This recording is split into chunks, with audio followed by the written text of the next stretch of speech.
Welcome. In this video, I'll show you how to generate an invoice here in Zoho Books. All right, before, we'll have to go to settings and click on taxes right here under taxes and compliance and enable e-invoice. But now it's different, okay?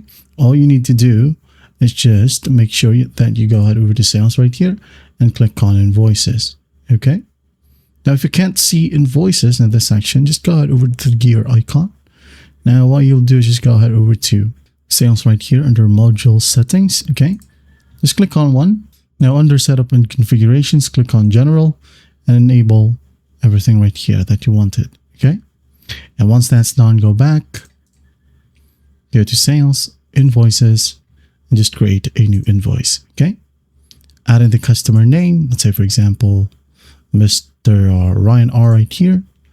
Here's the invoice number, which is automatic, and just give the order number, okay? Scroll down, invoice date, subject, and don't forget about the item. Okay, once that's done, scroll down. Here you have the total charges. And if you want to add in adjustments or shipping charges, go ahead and do so. Okay, and once that's done, add in your terms and condition. Then once everything is set up, you can now go ahead and click on save and send right here. Okay, it says here the invoice has been created. Now all you need to do is just click on this e-invoice, okay?